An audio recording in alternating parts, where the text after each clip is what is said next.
एक दिन भगवान ने इस दुनिया को बनाया, एक ऐसी दुनिया जिससे वो अपने जीवन में थोड़ा एंटरटेनमेंट ला सके, जिसका नाम उन्होंने रखा एक्सेंट्रिक वर्ल्ड एबिस। और धीरे धीरे उन्होंने अपने क्रिएशंस को उस दुनिया में भेजना स्टार्ट किया, जिसकी वजह से उस दुनिया में एक बहुत बड़ी जंग छिड़ गई। इंसानों को जीने के लिए लड़ाई करनी पड़ी, उन्हें स्ट्रगल करना पड़ा और बहुत कुछ खोना पड़ा। पर अगर उनमें से कोई अगर लड़ता, मारा जाता या बच जाता तो उसे रिवॉर्ड मिलता था, जैसे कि सोना, चांदी, हीरा, बहुत कुछ। और भगवान ने इस पूरी जंग का भरपूर मजा लिया। पर एक दिन इस दुनिया में एंट्री होती है 4 ऐसे वॉरियर्स की, जिनमें से एक अपना मेन प्रोटैगनिस्ट भी है, जिसका नाम है कैंग हांसो। जहां वो पूरी दुनिया तबाह होने की कगार पर थी, वो भी अजीबो गरीबो दिखने वाले क्रीचर्स के हाथों। पर उन चारों वॉरियर्स में से एक को ये मौका मिलता है कि वो समय में वापस जाए और ये सब होने से रोक सके। जहां कैंग हांसो, जो कि इन चारों में से सबसे पावरफुल रहता है, उसे ही वो तीनों वॉरियर्स समय में वापस भेजते हैं। बट समय में वापस जाते ही कैंग अपनी सभी पावर्स खो देता है और अब वो बिल्कुल ही पावरलेस क्रीचर बन चुका है। तो क्या अब वो भविष्य में आने वाली इस जंग को रोक कर इस दुनिया को बचा पाएगा या नहीं, ये तो हमें कैंग हांसो की चलने वाली इस रोमांचक जर्नी में ही पता चलेगा। स्टार्टिंग में ही हम देखते हैं कि कई सारे ड्रैगन्स मारे गए थे, साथ में ही कई सारे इंसान भी मारे गए थे। वही एक ड्रैगन इंसान पर अपने नाखूनों से हमला करता है, जहाँ वो इंसान कहता है तुम सब के सब मारे जाओगे। वही वो ड्रैगन एक ऑब सा बनाते हुए उस इंसान पर अटैक करने वाला था, जिसे देखते हुए वो इंसान अपने मन में सोचता है अगर बात की जाए उन लोगों की तो वो शायद कामयाब हो गए होंगे। वो सभी डेथ स्क्वाड के मेंबर, उन्हें कामयाब होना ही पड़ेगा। इसी के साथ सीन शिफ्ट होता है और हम देखते हैं डेथ स्क्वाड के मेंबर में से एक को, जिसका नेम है एरिस, और वो है monarch of the Valkyrie. Eris कहती है आखिरी बचे हुए डेथ स्क्वाड के मेंबर मारे जा चुके हैं और अब सिर्फ हम 4 ही बचे हैं और पूरी इंसानियत का बोझ हमारे ही कंधों पर है। वही एक लड़का जिसका नेम है किल्डियन, जो कि फाइनल डेथ स्क्वाड का मेंबर रहता है, वो भी उनके साथ प्रेजेंट था। साथ में ही फाइनल डेथ स्क्वाड का मेंबर, मतलब तीसरा मेंबर कैंग टाई, वो भी साथ में वहीं पर मौजूद था। पर इन तीनों से थोड़ी दूरी पर ही एक और इंसान बैठा हुआ था, जो कि कोई और नहीं बल्कि हमारा मेन प्रोटैगनिस्ट कैंग हांसो है। कैंग कहता है इंसानियत के पास अब सिर्फ हम ही बचे हैं। उन चारों के सामने एक स्पेस क्रिस्टल होता है, जिसकी असली शक्तियां हैं कि वो किसी को भी समय में पीछे भेज सकता है। कैंग टाई उन सभी से कहता है सिर्फ एक ही इंसान समय में पीछे जा सकता है, तो इसीलिए मुझे लगता है कि तुम सभी को पता ही होगा कि समय में पीछे कौन जाने वाला है। फॉर एग्जाम्पल हम सब में से सबसे स्ट्रॉन्गेस्ट, तुम्हें तो पता ही होगा। मैंने सही कहा ना? वही कैल्डियन कहता है मुझे पहली बार लगा था कि तुम कुछ रीजनेबल बोलने वाले हो, पर अंत में मुझे खुद पर ही दया आ रही है कि मैं तुमसे कुछ एक्सेप्ट कर रहा था। वही एरिस उन दोनों को कहती है कि तुम दोनों शांत रहो, और फिर वो थोड़ा आगे जाने लगती है। आगे जाते हुए कहती है क्योंकि जितनी भी वेलकरीज बैटल के लिए भेजी गई थी, उनमें से ज्यादातर मारी जा चुकी हैं, तो ये बस कुछ समय की ही बात है जब तक वो यहाँ पर पहुँच जाएंगे, और भले ही ये हमें कितना भी अनफेयर लगे, पर वापस सिर्फ एक ही जा सकता है। इसके बाद ही वो कैंग के सामने जाके अपना ट्राइडेंट नीचे रख देती है और कहती है हम सब में से जो अतीत में वापस जाएगा वो तुम हो, कैंग हांसो।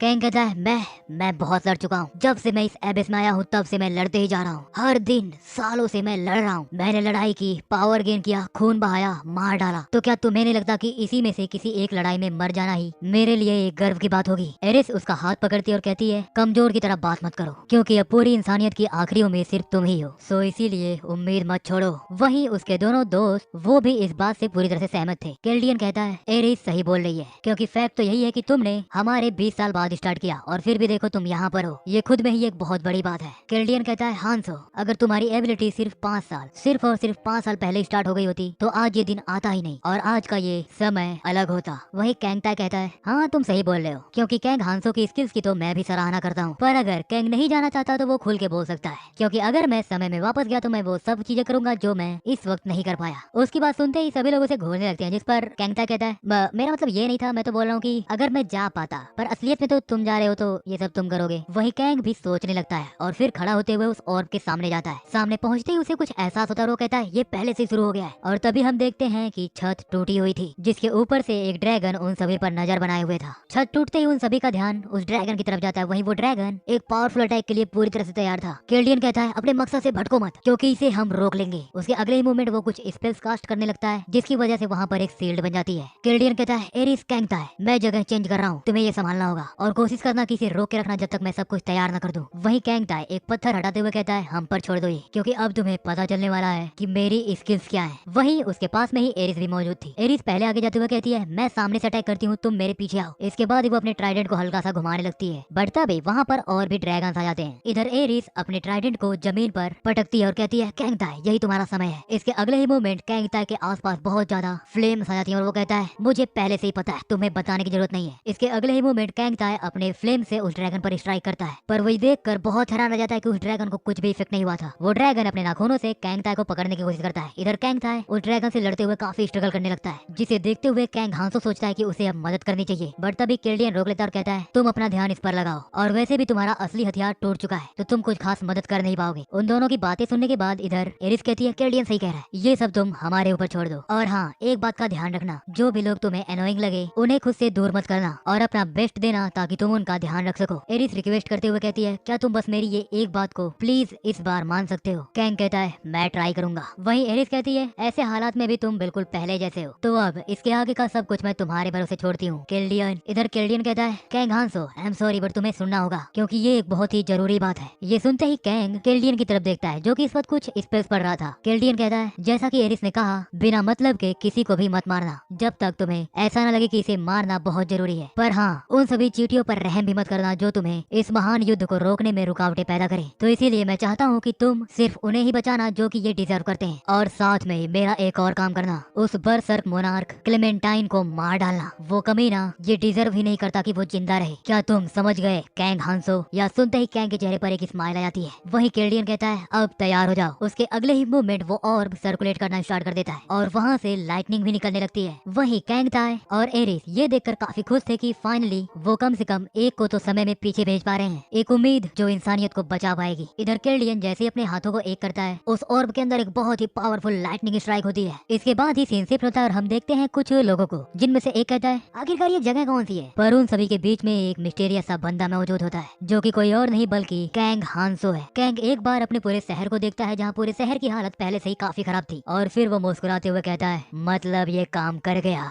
तो अब मैं इस जिंदगी में नाकामयाब नहीं हो सकता। वहाँ पर जो भीड़ मौजूद रहती है अचानक से वो भीड़ पैनिक कर जाती है और भागने लगती है। जहाँ कुछ लोग कहते हैं ये कौन सी जगह है, मुझे अपने घर वापस जाना है। वहीं कोई औरत कहती है क्या किसी ने मेरे बच्चे को देखा है। वहीं कुछ लोग लड़ने लगते हैं और कहते हैं कमीने ये सब तूने किया है, तेरी वजह से ये सब हो रहा है। वहीं अपना कैंग अपने मन में ही कहता है ऑफ कोर्स ये सब के सब पैनिक करेंगे क्योंकि ये सभी लोग अदर वर्ल्ड में आ चुके हैं। कैंग बताता है कि जिस साल मैं पैदा हुआ था वो साल काफी स्पेशल था। ऐसा इसलिए नहीं क्योंकि उसी साल मेरा जन्म हुआ था, बल्कि ऐसा इसलिए क्योंकि जिस साल मैं पैदा हुआ था अचानक से उसी साल 100 लोग कहीं गायब हो जाते हैं और फिर इन गायब हुए लोगों की संख्या एक्सपोनेंशियली बढ़ती रहती है। बहुत से लोग गायब होते लगते हैं, इतने की ये सिचुएशन अब आउट ऑफ कंट्रोल होती जा रही थी। और जब मैं 20 साल का हुआ जस्ट उसी मोमेंट आसमान में ही एक डायमेंशन को चीरते हुए एक आंख दिखी और फिर किसी अननोन पावर्स की वजह से मैं भी गायब हो गया और गायब होके मैं पहुंचा इस दी अदर वर्ल्ड में जो कि बेसिकली बाकी सभी डायमेंशंस को निगल जाती है। और वहीं पर मुझे मिले एरिस, कैंग ताई और केल्डियन। जो लोग वहाँ पर पहले पहुँचे थे उनके स्किल्स पहले से काफी बेहतर थी, मतलब कि कंपेयरली अगर बात की जाए तो मुझसे बहुत बेहतर थी, और साथ में वो काफी एक्टिव भी थे। वैसे ये जगह इतनी बुरी भी नहीं थी, पर यहाँ पर जो अजीब से जानवर थे उनकी वजह से ये पूरी दुनिया एक डरावने सपने की तरह बन गई। और ये बन गई एक ऐसी दुनिया जिसमें इतना वायलेंस था कि सोचा नहीं जा सकता, और बात की जाए अगर कानून की तो वो यहाँ पर एग्जिस्ट ही नहीं करता।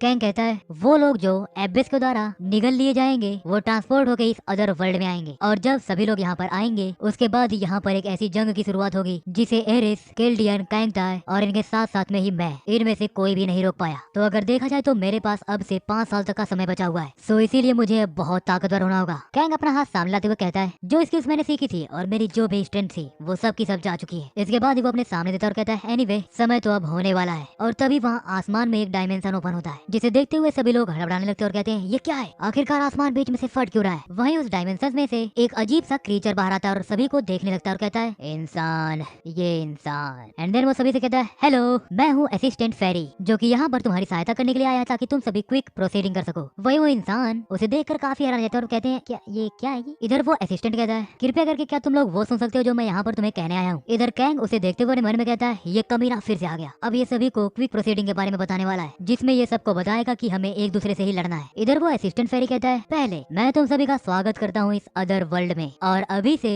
तुम सभी को एक बहुत ही खास मौका मिलने वाला है। वही एक आदमी कहता है रुको एक मिनट, अदर वर्ल्ड आखिरकार ये है क्या? खैर ये कुछ भी हो, अपनी ये बकवासी बातें बंद करो और मुझे घर भेजो। वही वो असिस्टेंट फेरी थोड़ा सीरियस रहता है, कहता है कृपया करके मैं जो समझा रहा हूँ उसे ध्यान से सुनो। वही वो आदमी अपने मन में कहता है अचानक से इसकी बात करने की टोन चेंज हो गई। इधर वो असिस्टेंट फेरी कहता है तुम सभी को अब खुली आजादी है, जैसी दुनिया तुम अपने सपनों में सोचते होगे जिसमें ना ही कोई लॉ हो, ना ही ऑर्डर, मोरल्स और ना ही कोई एथिक्स, वो यही दुनिया है जिसमें इन चारों में से कोई भी चीज अस्तित्व में नहीं है। और यही नहीं, साथ में ही जो तुम्हारी फिजिकल लिमिटेशंस होती हैं, जो तुम्हें एक कमजोर इंसान बनाती है, वो भी जल्द ही गायब हो जाएंगी। पर वो डिपेंड करेगा कि तुम कर क्या सकते हो। अगर तुम काबिल हुए तो तुम बहुत ताकतवर बन सकते हो, बिल्कुल ही एक मूवी के हीरो की तरह। असिस्टेंट फेरी कहता है जो भी चीजें तुम लोगों ने इमेजिन की थी उसे अब हकीकत में बदलने का तुम्हें मौका मिल रहा है। क्यों, ये अच्छी बात है ना। असिस्टेंट फेरी कहता है मैं तुम सभी को दिखाता हूँ कि तुम ये कैसे कर सकते हो। इसके अगले ही मोमेंट वो एक चुटकी बजाता है। जैसे ही असिस्टेंट फेरी ये कहता है, एक आदमी का कंधा अचानक से उसके शरीर से अलग हो जाता है और वो आदमी वही जमीन पर गिर के मारा जाता है। उसके मरते ही सब के सब उसे देखकर बहुत हैरान रह जाते हैं। वही असिस्टेंट फेरी कहता है ओ मुझे माफ करना, पर क्या बताऊं, मुझे ऐसे लोग पसंद नहीं है जो कि मुझसे ऊंची आवाज में बात करते हैं और बहुत ज्यादा बात करते हैं। इधर उसकी ये सभी पागलों वाली बातें सुनकर सब के सब पैनिक कर जाते हैं और वहाँ से भागने लगते हैं। पर जितने भी लोग भाग रहे थे वो सब के सब असिस्टेंट फेरी के हाथों से मारे जाते हैं। वही वो असिस्टेंट फेरी कहता है मैंने अभी तुम्हें समझाया ना कि मुझे ऐसे लोगों से नफरत है जो बहुत ही ऊंची आवाज में बात करते हैं। इधर ये बातें सुनने के बाद ही बाकी लोग जो बचे हुए थे वो सब के सब बिल्कुल ही नॉर्मल रिएक्ट करने लगते हैं, पर डर अभी भी उनकी आंखों में भरा हुआ था। वही वो असिस्टेंट फेरी मुस्कुराते हुए कहता है खैर अब तो में से जितने लोग जिंदा बचे हैं उन्हें अब काफी ज्यादा मेहनत करनी पड़ेगी ताकि वो यहाँ पर सर्वाइव कर पाए। वैसे तो ये बहुत ही अच्छी बात है कि यहाँ पर फिलहाल शांति बनी हुई है, तो शायद अब मुझे इसके आगे की प्रोसेस को कंटिन्यू करना चाहिए। इसके बाद वो अपने सामने एक क्रिस्टल लेकर आता है जो कि बेसिकली एक रून होता है। वो सबको बताता है कि ये एक रून है जो कि तुम तब पाओगे जब तुम किसी जिंदा चीज को मारोगे। और यहाँ पर ऐसे ही 8 और रून्स मौजूद हैं जो कि दिखने में कुछ हद तक एक जैसी ही हैं, जहाँ ये रून्स रैंडमली आपके सामने आएंगे। ये रून्स मोस्ट ऑफ द केसेस में कलरलेस होते हैं और अगर तुम बहुत ज्यादा मेहनत करोगे और खुद को ताकतवर बनाओगे तो तुम्हें भी इनमें से कुछ रून्स मिलेंगे। इसके बाद वो सभी से कहता है इस वक्त मेरे हाथ में जो रून है वो एक ऐसा रून है जो कि तुम्हारी स्ट्रेंथ को बढ़ा देगा। असिस्टेंट फेरी सबसे पूछता है तो इस रून को कौन लेना चाहता है। वहीं उस भीड़ में कोई अपना हाथ उठाता है और ये कोई और नहीं बल्कि कैंग हांसो था। कैंग अपने मन में कहता है एक रून, इसे यूज किए हुए मुझे काफी समय हो चुका है। वही वो असिस्टेंट फेरी कहता है तुम्हारा ये उत्साह भरा दृष्टिकोण देखकर मैं प्रसन्न हुआ बालक, तो अब अपना हाथ मेरे सामने लेकर आओ। यह सुनते ही कैंग अपना हाथ सामने लाता है जिसे देखते हुए असिस्टेंट फेरी उसे वो रून दे देता है। असिस्टेंट फेरी कहता है साइंटिफिकली तुम्हारी मसल्स की एक लिमिट है और तुम्हारा वेट मैक्सिमम 117.1 केजी तक ही बढ़ सकता है, पर अगर तुम इसका यूज करोगे तो वो बढ़कर 122.3 केजी तक हो जाएगा। और यही नहीं, असिस्टेंट फेरी ये सभी बातें बता ही रहा था पर वो ये देखकर बहुत हैरान रह जाता कि कैंग को इन सभी बातों से कोई फर्क ही नहीं पड़ता है। जिसे देखते हुए असिस्टेंट फेरी कहता है ये वो रिएक्शंस नहीं है जो मैंने एक्सपेक्ट किए थे। इधर कैंग अपने मन में कहता है ये बहुत ही बोरिंग है कि मैं सेम बातें फिर से सुन रहा हूँ। असिस्टेंट फेरी कहता है एनीवे रून्स का इफेक्ट उनके टाइप के ऊपर निर्भर करता है, अगर वो रून्स अलग प्रकार के होंगे तो उनका इफेक्ट भी बिल्कुल उन्हीं के जैसा होगा। और ये वो रून्स है जिनकी एबिलिटीज को तुम्हारे साइंस के जरिए एक्सप्लेन नहीं किया जा सकता। इसके बाद वो वहाँ पर मौजूद बाकी लोगों से कहता है मैं एक बार फिर तो भी सभी से कहता हूँ क्या यहाँ पर कोई और भी है जो कि ये ट्राई करना चाहता है। उसके अगले मोमेंट वगैरह है छोड़ो जाने दो, अब इससे फर्क नहीं पड़ता। पर एक बात मैं तुम सभी को बता दूं कि भले ही कुछ हो जाए पर रून तुम्हारी एबिलिटी को इंक्रीज कर देता है और ये कभी भी एक बुरी चीज तो बिल्कुल नहीं हो सकती। और अगर तुम्हें स्ट्रॉन्ग बनना है तो तुम्हें ढेर सारे रून्स इकट्ठा करने होंगे। वेल अगर तुम सभी लोग यहाँ पर सर्वाइव करना चाहते हो तो ये लो। इसके बाद ही वो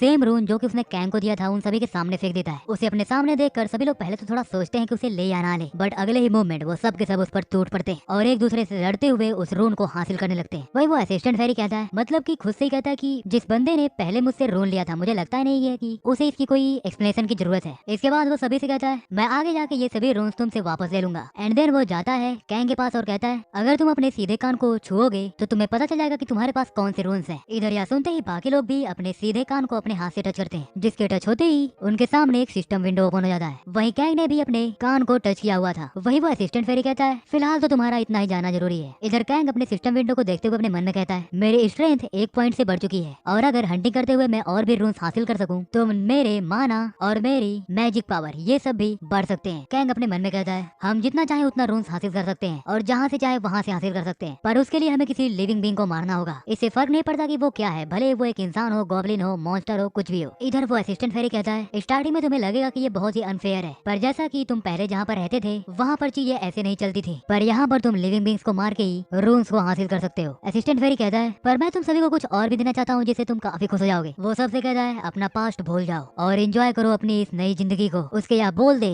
सभी के हाथों में एक डैगर आ जाता है। इधर वो असिस्टेंट फेरी कहता है जैसे ही मैं यहाँ से जाऊंगा ट्यूटोरियल स्टार्ट हो जाएगा तो सब लोग इसमें अपना बेस्ट देना। इधर यह सुनते ही सभी लोग थोड़ा हैरान रह जाते हैं और कहते हैं ट्यूटोरियल, कैसा ट्यूटोरियल। और जैसे ही वो अपने पीछे मुड़ के देखते हैं उनके सामने वो एक गोब्लिन की पूरी फौज मौजूद थी। उसे देखते हुए सबके सब पैनिक कर जाते हैं। वही एक आदमी कहता है क्या यही ट्यूटोरियल है? और तभी वो कहता है पीछे देखो। और जैसे ही वो सब पीछे देखते हैं वो गोब्लिन्स उनकी तरफ बढ़ रहे थे और अब एक तरफ थे वो गोब्लिन्स और एक तरफ थे ये सब के सब इंसान। बट तभी उनमें से एक लड़की कहती है सब के सब शांत हो जाओ और उन सभी गोब्लिन्स को गुस्सा मत दिलाना, बस धीरे धीरे करके पीछे बढ़ते रहो। यह सुनते ही सब लोग पीछे बढ़ने लगते हैं। पर तभी एक बंदा कहता है यहाँ पर कुछ गड़बड़ है, इसके आगे का रास्ता ब्लॉक्ड है। और तभी हम देखते हैं उसके उसके सामने एक शील्ड जो कि उन सभी को रोकने के लिए बनी थी। वहीं एक बंदा उस पर हाथ फेरते हुए कहता है हमें यहाँ से बाहर निकलने दो। बट अगले ही मोमेंट उसे कुछ रियलाइज होता है और वो पीछे हट जाता है और कहता है ये दीवार हमें बाहर नहीं जाने दे रही, बल्कि ये तो और भी नजदीक आती जा रही है। इधर वो अपने पीछे मुड़ के देखते हैं तो वो गॉब्लिन्स उनकी तरफ बढ़ रहे थे और अब भागने के लिए उनके पास कोई भी जगह नहीं थी। एक आदमी अपना डैगर आगे करते हुए कहता है डैम इट, मैं ऐसे तो बिल्कुल नहीं मर सकता। बट तभी वो देखता है कि एक आदमी वहाँ से भाग पा रहा था, इसलिए वो कहता है वहाँ पर क्या चल रहा है और तुम आखिरकार वहाँ पर पहुँचे कैसे। भागते हुए आदमी कहता है मैं नहीं जानता, मैं तो बस पता नहीं कैसे बस निकल गया। वही हम देखते हैं कि वो जो दीवार थी, मतलब कि वो जो शील्ड थी, उस पर पहले 50 बना हुआ था, बट अब एक घट के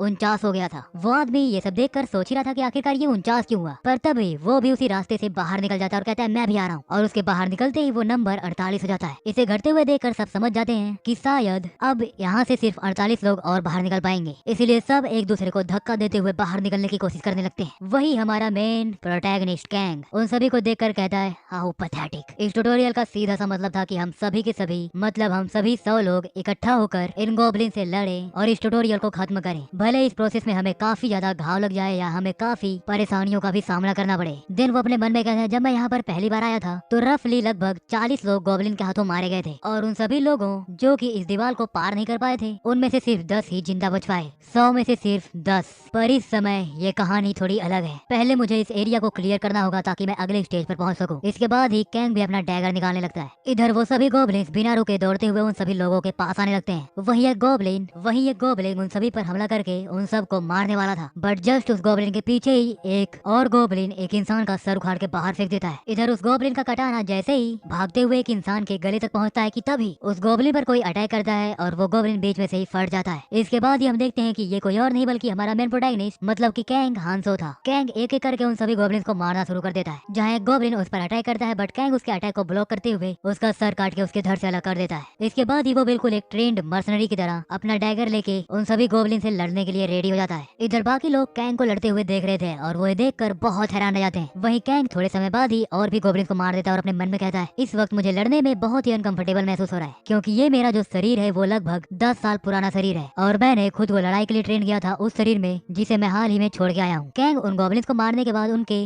रून्स को कलेक्ट करने लगता है और अपने मन में कहता है पर मैं प्रेटी मच काफी लकी भी हूँ, और अपने मन में कहता है मेरी फुर्ती भी लगभग 0.1 पॉइंट से बढ़ चुकी है, पर इससे मेरी स्पीड नहीं बढ़ेगी। वहीं उसके सिस्टम विंडो पर आता है उसके स्ट्रेंथ तो इस वक्त 11 थी, बट उसकी फुर्ती इस वक्त 10.1 और उसका HP कम होके अब 9 हो गया था। इधर कुछ और गॉब्लिन्स उसकी तरफ बढ़ने लगते हैं। वहीं कैंग अपने मन में कहता है भले ही मेरी स्पीड नहीं बढ़ी है बट मेरी फुर्ती तो बढ़ गई है, तो अब मैं अपने सेम अटैक को और भी जल्दी लॉन्च कर पाऊंगा। इधर एक गॉब्लिन उसकी तरफ बढ़ रहा था जिसे देखते हुए वो अपना डैगर उस गॉब्लिन की तरफ फेंक देता और कहता है बिल्कुल ऐसे ही। उसके अगले ही मोमेंट वो डैगर सीधे जाकर उस गॉब्लिन के हेड पर लगता है और वो गॉब्लिन मारा जाता है। इधर बाकी सभी गॉब्लिन्स ये देखकर काफी गुस्सा होने लग रहे थे और उन्हें काफी हैरानी भी हो रही थी, पर क्योंकि वो गॉब्लिन्स थे इसीलिए उनका गुस्सा उनके हैरानी पर हावी हो जाता है और वो सीधे कैंग पर अटैक करते हैं। और इस बार लगभग 3 गॉब्लिन एक साथ ही कैंग पर अटैक करते हैं। कैंग उन्हें देखते हुए अपने मन में कहता है देखकर लगता है कि जैसे ये लोग खून देख रहे हैं ये और भी भड़क जा रहे हैं। इसके बाद ही वो अपना डैगर उस गॉब्लिन के हेड से निकालता है और एक एक करके सभी गॉब्लिन्स को मौत की घाट उतारना शुरू कर देता है। साथ में ही वो उनके रून्स भी कलेक्ट किया जा रहा था। इधर कैंग को इस स्पीड से और इतनी फुर्ती से लड़ते हुए देखकर बाकी सभी हक्के बक्के रह जाते हैं। वहीं एक आदमी कहता है दैट यंग मैन ये तो बहुत ही अच्छा लड़ रहा है और अकेले लड़ रहा है। उसके अगले मूवमेंट बाकी सभी लोग जो कि इस वक्त कैंग को दूर से ही लड़ते हुए देख रहे थे वो कैंग की एक तरह से मदद करने के लिए ही सामने आ जाते हैं और अब वो भी गॉब्लिन से लड़ना स्टार्ट कर देते हैं। कैंग उन सभी को देखते हुए अपने मन में कहता है आमतौर पर स्टार्टिंग में ही इतना हड़बड़ी करके हमला करना सही नहीं है, बट तभी वो पीछे मुड़ता है जहाँ पर एक गॉब्लिन उस पर अटैक कर रहा था, बट वो उस गॉब्लिन के अटैक को ब्लॉक करता है और उसे जान से मारते हुए कहता है पर इस वक्त स्टार्टिंग में ही हमला करना सही होगा। इसके बाद वो अपने मन में कहता है अगर बात की जाए सिर्फ इसी जगह की तो यहाँ पर और भी बहुत सारे ट्रेवलर्स हैं जो कि अदर वर्ल्ड में आए हैं, और अगर बात की जाए पूरी दुनिया की तो इस पूरी दुनिया में अलग अलग कोने से अलग अलग लोग इस अदर वर्ल्ड में आए हैं। और अगर बात की जाए फर्स्ट ईयर जो कि पहली बार यहाँ पर आए हैं, मतलब जिनकी ये बिगिनिंग है, वो सब के सब 3 महीने तक सुरक्षित रहेंगे एक एरिया में जिसका नाम है ट्यूटोरियल एरिया। पर एक बार जब वो 3 महीने का समय खत्म हो जाएगा तो वो ट्यूटोरियल एरिया खत्म हो जाएगा और सभी फर्स्ट ईयर, सेकंड ईयर और थर्ड ईयर के बीच उनके सामने फेंक दिए जाएंगे उनसे लड़ने के लिए। पर भले ही कोई कुछ भी सोचे यही हमारा चांस है, हमारा चांस और भी स्ट्रॉन्ग बनने का, भले ही बस हल्का सा। इसके बाद ही वो एक गोब्लिन को मारते हुए उसका रून अपने हाथ में पकड़ लेता है और अपने मन में ही कहता है तुमने बिल्कुल ही सही चुनाव किया है मुझे यहाँ पर भेजकर किल्डियन। इधर गोब्लिन्स और इंसानों की लड़ाई में ढेर सारे गोब्लिन्स तो मारे जाते हैं बट अनफॉर्चुनेटली कुछ इंसान भी इसमें मारे जाते हैं। वहीं बाकी लोग जो बच चुके थे वो पीछे उठते हुए कहते हैं अनबिलीवेबल, आखिरकार इस इंसान ने अकेले ही इतने सारे गोब्लिन से लड़ाई कैसे की, आखिरकार ये है कौन जिसने अकेले ही इतने सारे गोब्लिन्स को मार डाला। इधर क्योंकि अब वहाँ पर जितने भी गॉब्लिन्स प्रेजेंट थे वो सभी मारे जा चुके थे। इसीलिए असिस्टेंट फेरी आते हुए कैंग से कहता है, हे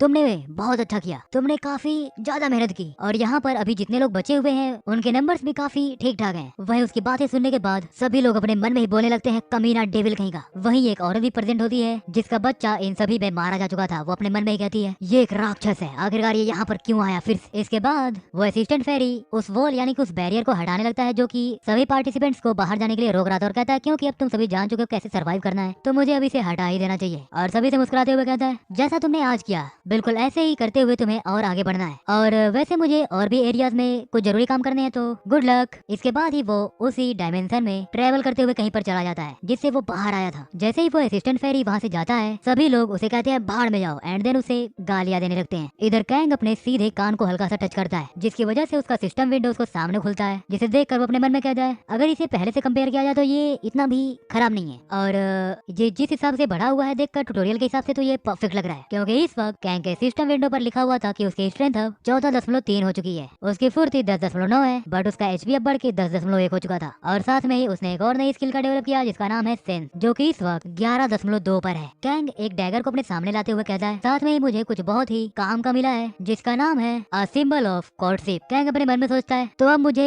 कहाँ से शुरू करना चाहिए, पहले मुझे कोई ऐसा रास्ता ढूंढना होगा जिससे मैं और भी स्ट्रॉन्ग बन सकूं, वो भी जल्दी से। इसके बाद वो सोचने लगता है कि अगर यहाँ पर एरेस, कैंग था या केल्डियन, इनमें से कोई एक होता तो वो क्या करता। इसके बाद ही वो अपनी मेमोरीज में चला जाता है जहाँ कोई उससे कहता है, क्या तुमने कभी हिडन डंजन्स के बारे में सुना है। वहीं उस लड़के के सामने ही कैंग भी बैठा हुआ होता है और कहता है, हिडन डंजन्स ये क्या होते हैं। वही वो लड़का कहता है, ये वो डंजन्स है जो कि ट्यूटोरियल एरिया में छुपे हुए हैं, और ये वही डंजन्स है जो कि ट्यूटोरियल एरिया के हिसाब से देखा जाए तो बहुत ही डिफिकल्ट होते हैं। मैं स्टार्टिंग में इतना काबिल नहीं था कि मैं उसे क्लियर कर सकूं। एक्चुअली मैं ही नहीं बल्कि कोई भी इतना काबिल नहीं था कि उसे कोई क्लियर कर सके। वही कैंग उससे कहता है, मतलब तुम सिर्फ उसका मिडल पार्ट ही क्लियर कर पाए और फिर भी तुम इतने स्ट्रॉन्ग बन गए। वो लड़का कहता है, हाँ तुमने सही कहा, और क्योंकि मैं वैल्करी की स्क्वाड का ही मेंबर हूँ तो ये तो बहुत ही नॉर्मल सी बात है कि मैं स्ट्रॉन्ग बन गया। वो बंदा कहता है, अगर मैं समय में वापस जा पाता तो मैं डेफिनेटली वहाँ पर जाके ट्राई करता और उसे क्लियर करने की कोशिश करता, और अगर मैं ऐसा कर पाता तो मैं तुम्हें ताकत के मामले में कंफर्म बीट कर देता। कैंग हांसो। इधर कैंग अपनी यादों से बाहर आता है और अपने मन में कहता है, एक चीज तो बिल्कुल ही क्लियर है कि जितना कठिन डंजन होगा और जितना ही नामुमकिन वो लगेगा उतना ही बड़ा रिवॉर्ड हमें मिलेगा। इसके बाद ही कैंग को सोचता है जहाँ पर वही वैल्करी के ग्रुप का ही मेंबर उससे कहता है, साथ में ही क्या तुम ये नहीं जानना चाहोगे कि उस डंजन के अंत में क्या है।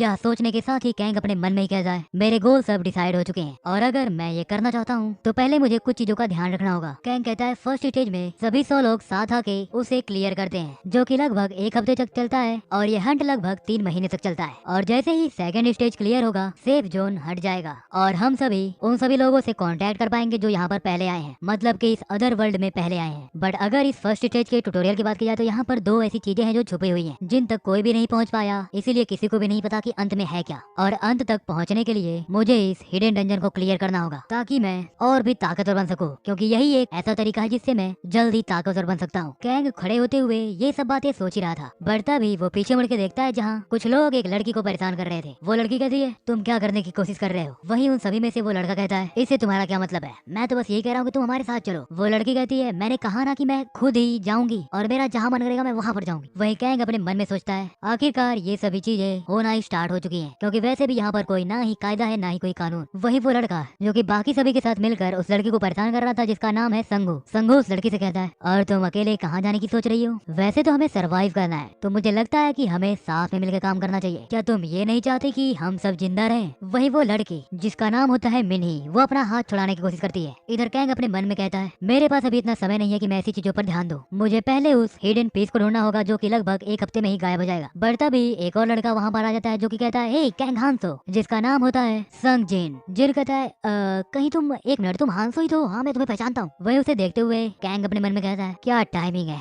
जब मैं जल्दी में हूँ तभी ये आ रहा है, पर आखिर ये है कौन। एंड देन वो उससे पूछता है कि क्या तुम मुझे जानते हो। जिन कहता है, क्या। वही एक और लड़का आता है जो कि जिन को अपने सामने से हटाते हुए कहता है, हे कैंग हांसो, कहीं तो पागल तो नहीं हो गए, जिसका नाम होता है ह्यूक। ह्यूक कहता है, यहाँ पर आने से पहले हम सब साथ में ही थे, पर तुम इतना जल्दी ये भूल कैसे गए। कैंग उन सभी को देखता रहता है और अपने मन में कहता है, ये मेरा नाम कैसे जानता है। बट तभी उसे कुछ याद आता है और वो अपने मन में कहता है, ओह ये तो मेरे कॉलेज क्लासमेट्स हैं। इधर ह्यूक कैंग से कहता है, हे तुम सुन रहे हो ना, आखिरकार ये कमीना अब ऐसे क्यों एक्टिंग कर रहा है जैसे हमें जानता ही नहीं। कैंग अपने मन में कहता है, हम सब के सब यहाँ पर एक ट्रिप पर आए थे, बट अदर वर्ल्ड में आने के बाद ये सब के सब मारे गए तो इसलिए मैं इन्हें भूल गया। वही मिन्नी संगू से अपना हाथ झड़कते हुए छुड़ाती है और कहती है, मैं उसके साथ जाने वाली हूँ। इसके बाद वो सीधे दौड़ते हुए कैंग के पास पास आ जाती है, जिसे देखकर कैंग अपने मन में कहता है ये है मिन्नी। अगर इसके लुक्स की बात की जाए तो ये कंफर्म समस्याओं को आमंत्रित करती है। इधर मिन्नी कैंग से कहती है इन सभी में इन्वॉल्व करने के लिए तुम मुझे माफ कर देना, वैसे तुम थे कहाँ पर। वही संगो उन्हें देख कर कहता है क्या ये सब के सब कमीने मुझे नीचा दिखाने की कोशिश कर रहे हैं। और तभी उसकी नजर कैंग पर पड़ती है और वो अपने मन में कहता है ये कमीना ये तो वही है ना, वो जिसने अकेले ही ढेर सारे गोब्लिन्स को मार डाला था। इसके बाद वो मुस्कुराते हुए कहता है अगर हम इस वक्त उस पर अटैक करें तो शायद हम उसे मार सकते हैं, क्योंकि इस वक्त वो थका हुआ है। संगो सामने जाते हुए कहता है कम से कम तुम्हें ये तो पता ही होना चाहिए कि लोग जब तक बातें कर रहे हैं तब तक उनकी पूरी बातें सुननी चाहिए जब तक वो बात खत्म ना हो जाए। और ये बंदा कौन है, देखने में तो लग रहा है कि इस वक्त काफी चोट लगी हुई है, क्या अभी भी ये इतना काबिल है कि कुछ कर पाए। इसके बाद संगो मिन्नी से कहता है तुम्हें जल्द से जल्द मेरे साथ आ जाना चाहिए जब तक मैं प्यार से बोल रहा हूँ। इधर ह्यू को उसकी बातें सुनने के बाद काफी गुस्सा आने लगता है। वही कैंग कहता है ऐसे लोग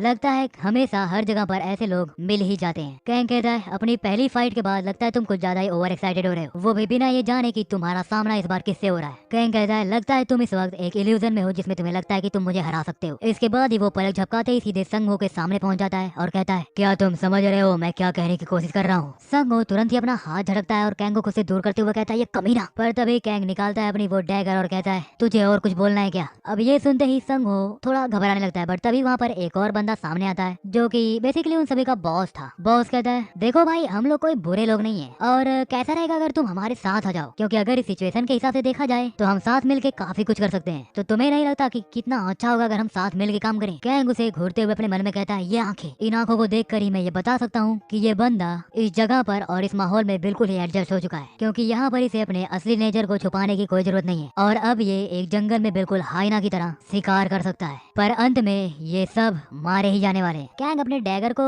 थोड़ा टाइट से पकड़ते हुए कहता है क्या मुझे इन सभी को ठिकाने लगा देना चाहिए। बट तभी उसे केल्डियन की बातें याद आती हैं जहाँ उसने कहा था बिना जरूरत के किसी को भी मत मारना, पर उन सभी चींटियों पर रहम भी मत करना जो कि आने वाले इस महान युद्ध को रोकने में रुकावटें बने। साथ में उसे एरिस की बातें भी याद आती हैं जहाँ वो कहती है लोगों को खुद से दूर मत करना और सब कुछ अकेले मत करने की कोशिश करना, साथ में ही दूसरों का ध्यान रखना। ये सब बातें सोचने के बाद कैंग अपने मन में कहता है एरिस आज तुम्हारी वजह से कई लोगों की जिंदगी बच गई और वैसे भी मेरे पास फिलहाल इतना समय नहीं है कि मैं इन लोगों से लड़ सकूं, क्योंकि ऐसे लोग अंत में जाके खुद ही मारे जाएंगे, वो भी अकेले। इसके बाद ही कैंग वहाँ से जाने लगता है और कहता है व्हाटएवर फक ऑफ। कैंग को जाते हुए देखकर वो बॉस उसके पीठ पीछे गालियां बकने लगता है, बट कैंग को इससे कुछ फर्क पड़ता नहीं है। इधर संगो कहता है बॉस आपने उसे जाने क्यों दिया। वो बॉस कहता है अभी के लिए उसे जाने दो। फिर वो संगो से कहता है फिलहाल वो इतना जरूरी नहीं है, क्योंकि इस वक्त जिस चीज पर हमें फोकस करनी चाहिए वो ये नहीं बल्कि वो चीज ये है कि यहाँ पर हम अपना दबदबा बना सके। वो बॉस अपने मन में सोचता है इस अजीब जगह पर जहाँ पर अजीब मॉन्स्टर्स भी रहते हैं और साथ में वो कमीना फेरी भी, वो भी यहाँ पर कभी कभी आता जाता रहता है। पर अगर इसके अलावा भी देखा जाए तो मैं यहाँ पर कुछ न कुछ तो ऐसा जरूर कर सकता हूँ जिससे मुझे फायदा हो, क्योंकि यहाँ सिर्फ ताकतवर ही राज करेगा। इसके बाद वो संगो से कहता है यहाँ पर सिर्फ ताकतवर ही राज करेगा, तो क्या हमें इस मौके को ऐसे ही जाने देना चाहिए। इसके बाद ही वो बॉस संगो और उसकी पूरी गैंग वहाँ से जाने लगती है। इधर ह्यूक उन्हें जाते हुए देखकर कहता है ये कैसे हो सकता है कि इंसान गोब्लिन से भी ज्यादा डरावने हैं। इसके बाद वो हांसो की तरफ देखने लगता है, मतलब कैंग की तरफ देखने लगता है और अपने मन में कहता है एनीवे मुझे पता था कि कैंग थोड़ा अजीब लड़का है, पर क्या ये हमेशा से ऐसा ही था। मतलब कॉलेज में तो वो एक ऐसा लड़का था जो कि हमेशा कॉर्नर पर बैठा रहता और जिसके माता पिता भी नहीं थे, तो इसीलिए उस वक्त मैं कैंग के बारे में ज्यादा सोचता भी नहीं था। इसके बाद ही ह्यूक सीधे कैंग के सामने जाता है और उससे कहता है हे कैंग आखिरकार तुमने ऐसे क्यों एक्ट किया जैसे तुम हमें जानते ही नहीं हो। अब ये सुनने के बाद कैंग को समझ नहीं आता कि वो उससे क्या जवाब दे, इसीलिए वो एक मनगढ़ंत कहानी बनाते हुए कहता है लगता है मेरी याददाश्त चली गई। ह्यूक कहता है क्या सच में। एंड देन वो कहता है आखिरकार ये ऐसे क्यों बातें कर रहा है जैसे ये कोई बुढ़ा हो गया है। वही उन दोनों की बातें सुनने के बाद मिन्नी हंसने लगती है, जिसे देखते हुए कैंग अपने मन में कहता है आखिरकार अब इसकी क्या प्रॉब्लम है। इधर मिन्नी हंसते हुए एक बार कैंग को देखती है, जिसे देखते हुए कैंग अपने मन में कहता है मुझे इस पर दया आ रही है, क्योंकि ये एक अच्छी जिंदगी जी सकती थी, क्योंकि ये देखने में भी काफी सुंदर है और काफी समझदार भी है, पर यहाँ पर इस अदर वर्ल्ड में इसकी ये सुंदरता ही हमारे लिए एक प्रॉब्लम बनेगी, क्योंकि इसकी सुंदरता बिल्कुल ही एक डबल एज स्वॉर्ड की तरह है। अगर उसका सही से इस्तेमाल किया गया तो ये एक खतरनाक हथियार बन सकती है, और अगर नहीं तो इसकी वजह से और भी लोग हमारे खिलाफ हो जाएंगे। वेल देखा जाए तो इन सब के बारे में बाद में सोचेंगे। इसके बाद ही हम उन सभी को एक जगह पर जाते हुए देखते हैं जहाँ बाद में दो और लोगों ने कैंग और उसके फ्रेंड्स की टीम को ज्वाइन कर लिया है, जिनके नाम अभी तक हमें नहीं बताए गए। मतलब जहाँ तक चैप्टर्स आए हैं इस मानवा के, वहाँ तक तो इनके नाम अभी तक नहीं बताए गए। सो इसीलिए मैं इन्हें रैंडमली एज अ गर्ल और एज अ बॉय एड्रेस करता रहूंगा। तो उन दोनों ज्वाइन हुए स्टूडेंट्स में से, जिसमें से एक लड़का और एक लड़की होती है, वो लड़की कहती है हम काफी समय से चल रहे हैं, वो भी बिना कुछ बोले, क्या हमें पता भी है कि हमारी डेस्टिनेशन है कहाँ पर। वही मिन्नी कैंग से कहती है तुम कहाँ जा रहे हो कैंग, क्या हमें बता सकते हो। कैंग कहता है जब तुम वहाँ पर पहुंचोगी तो तुम्हें खुद ही पता चल जाएगा। बट थोड़े समय बाद ही मिन्नी अपने सामने देखकर हैरान रह जाती है। वहीं कैंग अपने मन में कहता है हमारी पहली डेस्टिनेशन, मतलब कि हमारी पहली मंजिल जहाँ पर हिडन पीस मौजूद है, वो सबवे स्टेशन जिसका नाम है गंगनम स्टेशन। मिन्नी कैंग से कहती है आखिरकार तुम यहाँ पर क्यों आए हो। कैंग अपने मन में कहता है मैं हर बार इतनी छोटी छोटी चीजें इन्हें नहीं समझा सकता, और अगर एरिस ने मुझसे ये सब बातें नहीं कही होती तो मैं अकेले ही यहाँ पर आता और सब कुछ अकेले ही करता। देन वो अपने मन में कहता है गेस लगता है मेरे पास इस वक्त कोई और रास्ता नहीं है। कैंग कहता है मुझे कुछ मिला है, मुझे लगता है कि मेरी जो याददाश्त गई थी उसके बदले मुझे एक सुपर पावर मिली है। अब ये सुनते ही सबके सब हैरान हो जाते और कहते हैं सुपर पावर। वही कैंग अपने मन में कहता है मेरा मतलब यहाँ पर तो फेरीज भी मौजूद है, तो मुझे लगता नहीं कि सुपर पावर कोई बड़ी चीज होगी और उस पर इन्हें यकीन कर भी लेना चाहिए। वही वो दोनों स्टूडेंट्स जिन्होंने बाद में इस टीम को ज्वाइन किया था, उनमें से वो लड़की कहती है क्या तुम्हें पूरा यकीन है कि हमें इनके साथ जाना चाहिए। कैंग उनसे कहता है कोई जरूरत नहीं है तुम्हें मेरे साथ आने की, अगर तुम चाहो तो अकेले भी काम कर सकते हो, और वैसे भी मैं एक ऐसा इंसान हूँ जो उनकी रिस्पेक्ट करता है, जो अकेले ही सब कुछ करते हैं, और ये तुम्ही पर है कि अगर तुम आना चाहो तो आ सकते हो, अगर नहीं आना चाहते तो नहीं आ सकते। ये बातें सुनने के बाद ह्यूक अपने मन में कहता है अबे इन लोगों को भी यही करना था, अब यहाँ तक आए तो साथ चलने में क्या दिक्कत है। तो इसके अगले मूवमेंट हम देखते हैं कि वो सब स्टेशन में जा रहे थे, जहाँ वो दोनों स्टूडेंट जिन्होंने बाद में इस टीम को ज्वाइन किया था वो भी उनके साथ ही थे। ह्यूक कैंग से कहता है क्या तुम श्योर हो कि हम सही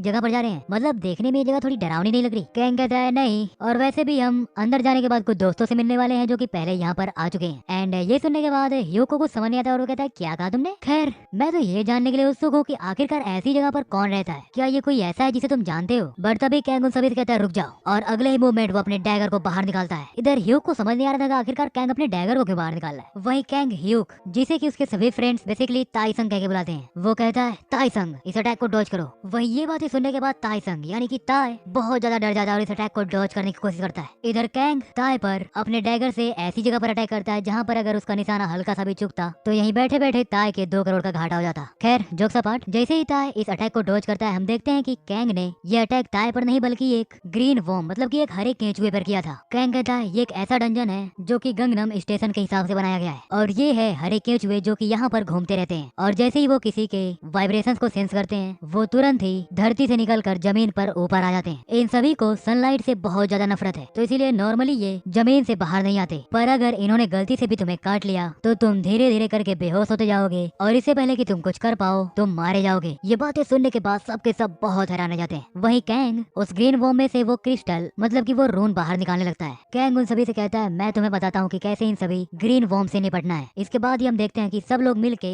वहाँ पर मौजूद सभी ग्रीन वॉर्म्स को मारने लगते हैं। कैंग वहाँ पर मौजूद 4 स्टूडेंट्स को देखते हुए अपने मन में कहता है ये चारों के चारों काफी यूजफुल है, बट तभी उसकी नजर पड़ती है जिन पर, और वो कहता है पर ये लड़का ये आखिरकार ग्रीन वॉर्म्स को मार क्यों नहीं रहा। इसके बाद ही वो सीधे जिन के सामने जाता है और कहता है अगर तुम इन्हें मारने में इतने कॉन्फिडेंट नहीं हो रहे हो तो तुम वहाँ पर जाओ जहाँ पर ये मार्बल टूटा ना हो, और जैसे ही तुम्हें कहीं पर हल्का सा टूटा हुआ मार्बल दिखाई दे तुरंत ही वहाँ पर अपना डैगर से अटैक कर दो, पर हाँ अपने हाथ पर थोड़ा ध्यान रखना कहीं वो ग्रीन वॉर्म्स तुम्हें हाथ पर न काट ले। अब ये सुनने के बाद जिन थोड़ा डरते हुए कुछ सोचने लगता है एंड देन कहता है मैं ये कर सकता हूँ, मुझे ये करना ही होगा। पर इससे पहले कि जिन कुछ और कर पाता कि तभी उसके सामने एक बड़ा सा ग्रीन वॉर्म उस पर अटैक कर देता है, बट क्योंकि कैंग भी वहीं पर मौजूद था इसलिए वो जिन को पीछे कर देता है और सीधे उस ग्रीन वॉर्म पर अटैक करता है एंड या वो उस पर कुछ अटैक करते हुए उसे काट कर मार डालता है। जिन कैंग से कहता है तुम्हारा शुक्रिया। वही कैंग अपने मन में कहता है यहाँ पर तुम्हें मेरा शुक्रिया करने की कोई जरूरत नहीं है, पर अगर तुम कुछ करना ही चाहते हो तो कम से कम इसमें हमारी मदद करो। कैंग एक बार जिन की तरफ देखता है और अपने मन में कहता है अंत में ये हमारे ऊपर एक बोझ ही बन जाएगा। वहीं तय आते हुए कैंग से कहता है देखकर लगता है कि तुम पहले से ही जानते हो कि आखिरकार यहाँ पर होने क्या वाला है, तो क्या तुम मुझे बता सकते हो कि तुम ये जानते कैसे हो, अगर तुम बताना चाहो तो। कैंग कहता है मैंने तो तुम्हें पहले बताया था ये मेरी सुपर पावर है। ये सुनते ही सब के सब थोड़ा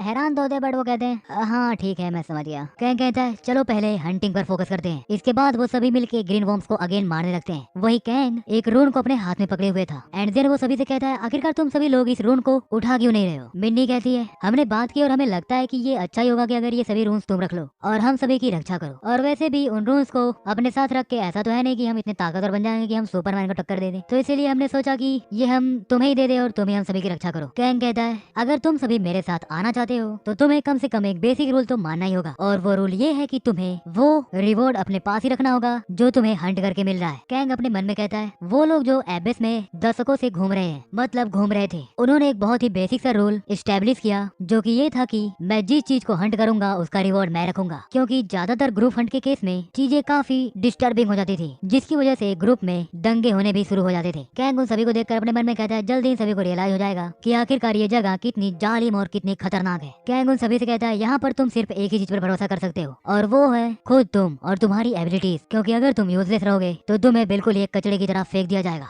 और ये एक रूल है। अब यह सुनते ही मिन्नी आगे बढ़ती और कहती है अगर ऐसी बात है तो हम ये रख लेते हैं। इसके बाद वो सभी उन रून्स को इकट्ठा करने लगते हैं, जिन्हें देखते हुए कैंग अपने मन में कहता है जल्द ही इन सभी को पता चल जाएगा कि ये रून्स कितने जरूरी हैं और फिर इन्हें हर चीज बतानी नहीं होगी, क्योंकि जल्द ही रून्स के लिए ये सभी एक कुत्ते की तरह लड़ने वाले हैं। इधर ताय को एक अजीब सा रून मिलता है, जिसलिए वो कहता है हे देखो मुझे एक थोड़ा अलग रून मिला है। एंड वो अपने मन में कहता है मैं इसकी पावर्स को महसूस करवा रहा हूँ। वहीं उसके सिस्टम विंडो पर लिखा हुआ था एसेंस ऑफ द अक्रूल ट्रोल ट्राइब। कैंग अपने मन में कहता है अगर मैं इस रून को ले लूँ तो क्या इससे मुझे पावर मिलेगी। ताय सभी से कहता है हे मुझे ये यहाँ पर मिला है तो क्या मैं इसे रख सकता हूँ और तुम अब इसके लिए मना नहीं कर सकते। कैंग तुमने पहले ये कहा था। और ये सुनने के बाद कैंग कोई रिएक्शन ही नहीं देता और अपने मन में ही कहता है अक्रूल ट्रोल ट्राइब्स एसेंस स्टार्टिंग के लिए ये काफी बेहतरीन रून है, क्योंकि इसका यूज करते हुए डिफेंस और रीजनरेशन वाली पावर्स को ऑब्टेन किया जा सकता है, जो कि स्टार्टिंग में सर्वाइवल के लिए बहुत जरूरी है। इतना ही नहीं बल्कि इसके साथ में ये भूख को भी बढ़ा देता है। पर अगर बात की जाए खाने की तो अगर तुम स्ट्रॉन्ग हो तो वो तुम दूसरे से चुरा भी सकते हो, तो मुझे लगता नहीं कि ताय को इससे ज्यादा प्रॉब्लम होगी। वैसे तो इन सभी रून्स का एक रैंक होता है और जिनके पास हल्का फुल्का भी जादू होता है उनके पास कम से कम 100 रून्स तो होते ही। गिल्डियन ने खुद इन्हीं रून्स का यूज करते हुए लगभग हजारों स्किल्स सीखी थी। हाउएवर मैं उस वक्त अलग था। इसके बाद ही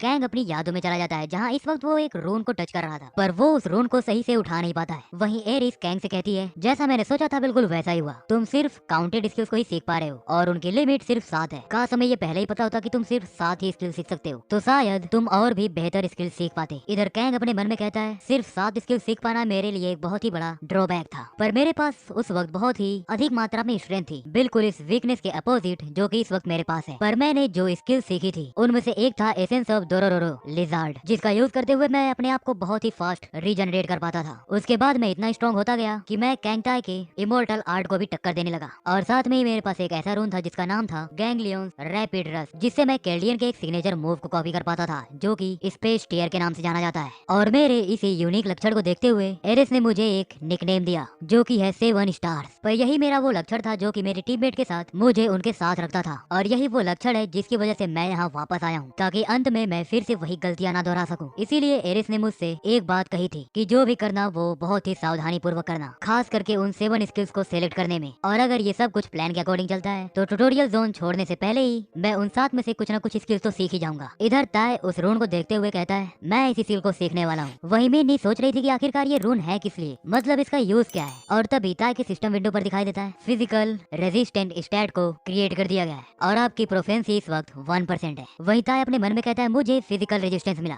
और साथ में ही और भी स्टेटस इंक्रीज हुए। एंड देन वो कैंग की तरफ देखता और कहता है ये गधा, अच्छा हुआ कि मैंने ये रून इसे नहीं दिया। एंड देन वो अपने मन में कहता है बस तुम कुछ समय के लिए रुक जाओ, मैं जल्दी तुम्हारे इक्वल आ जाऊंगा। इधर कैंग सभी से कहता है चलो आगे चलते हैं। बट तभी ताय कैंग के पास आता है और उससे कहता है आगे काफी खतरा होने वाला है तो क्यों ना साथ चले। एंड देन वो बाकी सभी से कहता है ये अच्छा होगा कि ताकतवर लोग सामने रहें ताकि वो तुम्हें प्रोटेक्ट कर सके। वही जीन अपने मन में सोचता है आखिरकार ये बोलते हुए मेरी तरफ क्यों देख रहा है। वही कैंग अपने मन में कहता है अब मुझसे कोई ये मत कहना कि ये लड़का मतलब ये कचरा लड़का मुझे अपना एक राइवल समझता है। इसके बाद ही वो ताय के हाथ को अपने कंधे से हटा देता है। आगे हम कुछ देर बाद का सीन देखते हैं जहाँ वो सभी सीढ़ियों से नीचे जा रहे थे। वही मिन्नी कहती है आखिरकार हम इतना नीचे क्यों जा रहे हैं। कैंग कहता है क्योंकि हमें सबवे में घूमना है। मिन्नी कहती है क्या सच में अभी यहाँ पर और भी ट्रेन चल रही है। कैंग कहता है तुम्हें जल्दी पता चल जाएगा। एंड देन वो अपने मन में कहता है वो इसलिए क्योंकि जिसने मुझे ये इन्फॉर्मेशन दी थी उसकी इन्फॉर्मेशन कभी भी गलत नहीं होती है। इसके अगले ही मोमेंट कैंग अपनी यादों में चला जाता है जहाँ हम अगेन उसी बंदे को देखते हैं जो कि वैल्करी स्क्वाड का ही एक मेंबर था। वही वो दोनों बैठकर बातें ही कर रहे थे। बट तभी वहाँ पर वैल्करी स्क्वाड का ही एक और मेंबर आ जाता है और कहता है मैंने सुना कि तुम इस वक्त अपनी एक ऐसी नॉलेज का शो ऑफ कर रहे हो जो कि तुम्हारे पास है ही नहीं। एंड इसके बाद ही वो मेंबर उस पहले वाले लड़के को वहाँ से हटा देता है और कैंग से कहता है मैं तुम्हें बताता हूँ कि कैसे बिना समय वेस्ट किए स्ट्रॉन्ग बना जा सकता है। देन वो कैंग से कहता है तुम्हें ट्यूटोरियल जोन में एक बहुत ही जरूरी चीज को हासिल करना होगा और वो चीज सबवे के नीचे मिलेगी। सबवे के नीचे तुम्हें स्टेशन का स्ट्रक्चर बिल्कुल वैसा ही दिखेगा, वो हर जगह पर सेम है, पर तीसरे फ्लोर के बाद चीजें बदलने लगती हैं। और अगर तुम सीढ़ियों के बीच मौजूद पोर्टल का यूज करते हुए वहाँ पर जाओगे तो तुम्हें एक सबवे मिलेगा जो कि वहीं पर मौजूद रहता है। और अगर तुम वहाँ तक पहुँच गए तो बेसिकली तुम्हारा काम समझ लो हो गया। पर सबसे बड़ी प्रॉब्लम वहाँ तक पहुँचना ही है। ठीक है मजाक कर रहा था, रियलिटी में वो सबवे कुछ समय अंतराल के बाद वहाँ से चला जाता है, तो इसीलिए तुम्हें समय का भी ध्यान रखना होगा। इसके बाद ही कैंग अपनी यादों से बाहर आता है और अपने मन में कहता है वो ट्रेन माने कि वो सबवे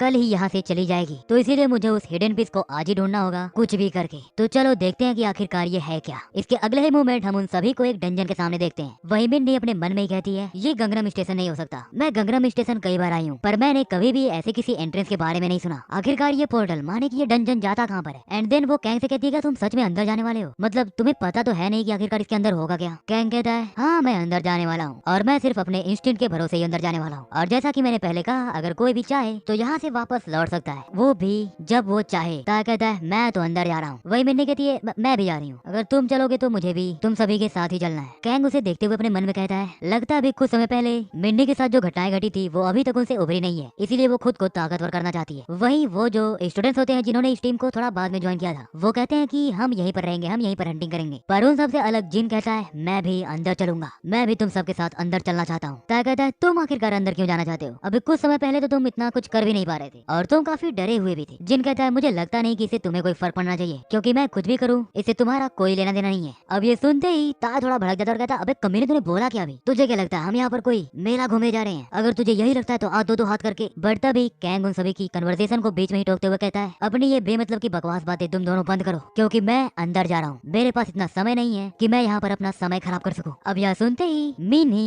और जिन ये दोनों भी अंदर जाने लगते हैं। वहीं ताय अपने मन में कहता है, आखिरकार इन कमीनों की हिम्मत कैसे हुई कि ये मिन्नी के सामने मेरी इंसल्ट करे। इधर हम देखते हैं कि कैंग उस डंजन माने कि उस पोर्टल के अंदर जा चुका था, जहाँ जाते हुए अपने मन में कहता है, यहाँ ट्यूटोरियल जोन में हजारों प्रकार के ऐसे ही और डंजन्स हैं, मतलब कि ऐसे ही और पोर्टल्स हैं। इधर वो बाकी तीनों भी अंदर आ चुके थे जो कि कैंग के साथ अंदर आने के लिए रेडी हुए थे। इधर कैंग अपने मन में कहता है, जैसा मैंने सोचा था बिल्कुल वैसा ही हुआ, तो ये रहा ये। वही जिन कहता है, अब ये क्या है? क्या ये कोई कन्वीनियंस स्टोर है? एंड इसके अगले ही मोमेंट हम उन सभी के सामने एक स्टोर को देखते हैं। इधर कैंग उस स्टोर के अंदर जाता है और कुछ चीजें ढूंढने लगता है और अपने मन में ही कहता है, उस वेलकरी स्क्वाड के बंदे ने मुझे बताया था कि सबवे के सेकंड फ्लोर पर हमेशा एक कन्वेंस स्टोर मिल ही जाता है, बिल्कुल एक रिवॉर्ड की तरह। इधर ताय एक ब्लेड को देखे जा रहा था और वो कहता है, क्या मैं ऐसे अलग प्रकार के हथियार भी रख सकता हूँ? वही कैंग को ढूंढते हुए अपने मन में कहता है, उसने मुझसे कहा था कि ये कन्वेंस स्टोर की जगह एक सुपरमार्केट की तरह होगा, क्योंकि यहाँ पर वो सब कुछ है जिसकी तुम्हें जरूरत होगी। इसके बाद ही वहाँ से वो एक बर्तन उठाने लगता है और उसे स्टोव पर चढ़ा देता है। वही मिन्नी कहती है, कैंग तुम क्या कर रहे हो? कैंग कुछ जोखने लगता है और मिन्नी से कहता है, तुम्हें दिख नहीं रहा मैं खाना बना रहा हूँ। वही मिन्नी अपने सामने देखकर हैरान रहती है और कहती है, ये वही है ना, ये तो ग्रीन वॉर्म्स का खून है। इधर हम देखते हैं कि कैंग उसे जोखने के बाद उस बर्तन में उड़ेलने लगता है। इधर मिन्नी अपने मन में ही सोचती है, जब कैंग इसे रख रहा था तब मैं सोच रही थी कि आखिरकार ये कर क्या रहा है। इधर कैंग उसे पूरा बर्तन में उड़ेलते हुए अपने मन में ही कहता है, जब गोब्लिन स्किन ग्रीन वॉर्म के ब्लड के कांटेक्ट में आता है तो वो बहुत ही ज्यादा पॉइजनस बन जाता है, क्योंकि गोब्लिन्स इवॉल्व हुए हैं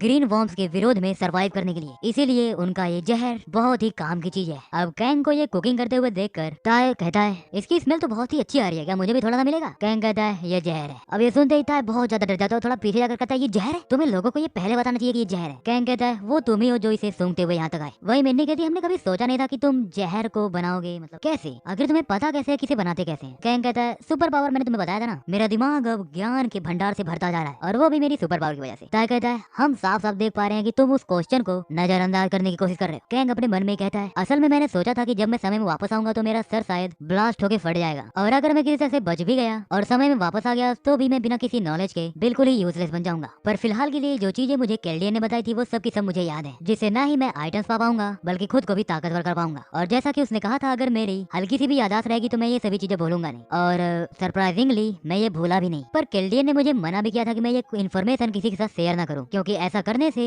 और भी बड़ी समस्याएं खड़ी हो सकती हैं। इधर कैंग उस ग्रीन वॉर्म के ब्लड को गरमाया जा रहा था। कैंग अपने मन में कहता है, बिना एग्जैक्ट रेशियो और बॉइलिंग टाइम का पता लगे कोई भी इसे बना नहीं पाएगा। एंड देन वो उस ब्लड को एक बोतल में भरने लगता है। इसके बाद वो उस ब्लड को अपने डैगर में लगाता है, जिसे देखते हुए मिन्नी कहती है, क्या हम भी इसे यूज कर सकते हैं? कैंग कहता है, क्यों नहीं? अब यह सुनते ही सभी लोग खुश हो जाते हैं। बट तभी कैंग कहता है, पर इसके लिए मुझे एक बंदे से स्टेमिना और स्ट्रेंथ का या इन दोनों में से किसी एक का रोन चाहिए। ताय कहता है, ओए तू कुछ ज्यादा ही लालची हो रहा है। कैंग कहता है, मैं ये तुम्हें फ्री में तो दे सकता हूँ, पर अगर ज्यादा समय तक की बात की जाए तो शायद ये एक अच्छा आइडिया नहीं होगा। एंड देन वो अपने मन में कहता है, वन साइडेड रिलेशनशिप हमेशा टूट ही जाती है और वो भी बहुत आसानी से, तो इन्हें भी ये समझना ही होगा। वही मिन्नी कहती है, मैं तुम्हें ये बाद में दे दूंगी, पर पहले मुझे ये अप्लाई कर लेने दो। कैंग उसे थोड़े समय के लिए देखता है और सोचता है, देन कहता है, ठीक है ये लो, पर हाँ थोड़ा ध्यान से, क्योंकि अगर ये हल्का सा भी हाथ पर लग गया तो बहुत दर्द होगा। इधर कैंग को ऐसा करते हुए देखकर ताय और भी ज्यादा भड़क जाता है, पर वो कुछ कहता नहीं है। एंड देन थोड़ा शांत होते हुए कैंग से कहता है, क्या मैं भी इसे पहले यूज कर लूं, देन तुम्हें बाद में रोज दे दूंगा। वही जिन भी कहता है, हाँ मुझे भी ये यूज करना है, और कैंग उन सभी को दे भी देता है। उसके बाद वो तीनों यूज करने लगते हैं। वही कैंग थोड़ा दूरी पर खड़ा होकर अपने मन में कहता है, मुझे और भी चीजों को तैयार कर लेना चाहिए। एंड देन वो एक बैग लेता है और उसमें सभी अपनी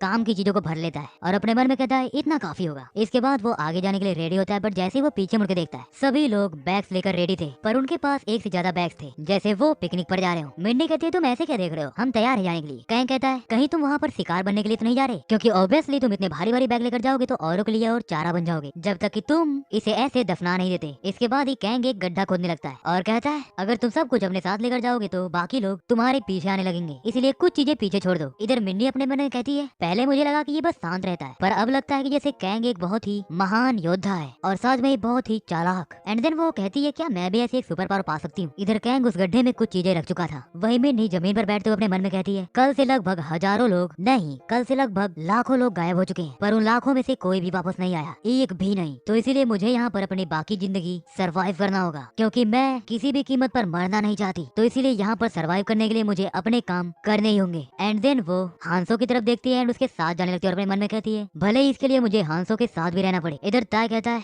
ये कमीना ऐसे दिखा रहा है जैसे ये सब कुछ जानता है। एंड देन वो अपना बैग जिन पर फेंकता है और कहता है, ए मेरे बैग का भी अपने साथ ही रख दो। एंड देन वो कैंग से कहता है, ओए वो जो सुपर पावर के बारे में तू कुछ समय पहले बात कर रहा था, क्या हमें भी वो सुपर पावर मिलेगी? कैंग कहता है, शायद। ये सुनते ही सभी लोग हैरान रह जाते हैं और साथ में ही खुश भी हो जाते हैं। कैंग अपने मन में कहता है, केल्डियन ने मुझसे कहा था जो भी लोग इस अदर वर्ल्ड में आते हैं उनमें से कुछ लोग थोड़ी अलग पावर्स को डेवलप कर लेते हैं जो कि रियलिटी में उनके पास नहीं होती हैं। इधर ताय मुस्कुराते हुए कैंग से कहता है, तुम काफी रूड बनते जा रहे हो, कहीं जो शुरुआत में हुआ उसकी वजह से तुम अभी भी नाराज तो नहीं हो? कैंग कहता है, ऐसी बात नहीं है, वो तो बस मैं ज्यादा बातें नहीं करता। एंड देन वो अपने मन में कहता है, पिछले 5 सालों से लगभग मैं लगातार जंग ही लड़ते जा रहा हूँ, मतलब जा रहा था उन सभी मॉन्स्टर ड्रैगन से उस एबिस में लड़ाई करना और फिर उन्हें मारना। धीरे धीरे ऐसा करते हुए वो मेरी एक इच्छा बन गई और फिर मेरी चाहत हुई कि मैं उनसे लड़ता ही रहूं और फिर उसी चाहत ने मुझसे ये ज्यादा बोलने वाली शख्सियत को छीन लिया। इधर ताय कहता है, कहीं ये पागल वागल तो नहीं हो गया, कहीं इसने अपना सर तो नहीं कहीं मार दिया? आखिरकार ये ऐसे बातें क्यों कर रहा है, मतलब ये ऐसे बातें कर रहा है जैसे ये सब कुछ अकेले ही करेगा। एंड देन वो अपने मन में कहता है, अगर वो डैम सुपर पावर इसके पास नहीं होती तो मुझे इसके सामने खुद को इसे शर्मिंदा नहीं करना पड़ता और इसके अंडर में काम भी नहीं करना पड़ता। तो इसीलिए मुझे बस थोड़ा और स्ट्रॉन्ग बनना है और कुछ समय तक का इंतजार करना है, उसके बाद मैं और मिन्नी ये दोनों डेट कर सकते हैं। साथ में ही मैं उस संगजिन नाम के लड़के से भी अपना पीछा छुड़वा लूंगा और हाँ ये कैंग हांसो भी। बट तभी कैंग उन सभी को कहता है, रुको। वहीं ताय कहता है, क्या क्या हुआ? इधर कैंग जमीन पर बैठते हुए अपने मन में कहता है, क्या ये कोई स्लाइम है? पर जितने स्लाइम मैंने देखे हैं उनमें से ये नहीं लगता कि ये स्नेल स्लाइम है और इसमें से वो खट्टी गंध भी नहीं आ रही है और यहाँ कहीं मुझे आधी सूखी हुई आंतें भी नहीं दिख रही। इसका मतलब ये जॉम्बी भी नहीं है। तो अब बस एक ही पॉसिबिलिटी बचती है और वो है लैंड मरमेड की। कैंग कहता है, वो लैंड मरमेड ज्यादा फास्ट तो नहीं होती हैं, पर उनका पैरालाइजिंग वेनम बहुत खतरनाक होता है और अगर उन्होंने हमें अपने पैरालाइजिंग वेनम से हल्का सा भी इफेक्ट कर दिया तो हम बहुत बड़ी मुसीबत में फंस जाएंगे। पर मेरे पास एक प्लान है।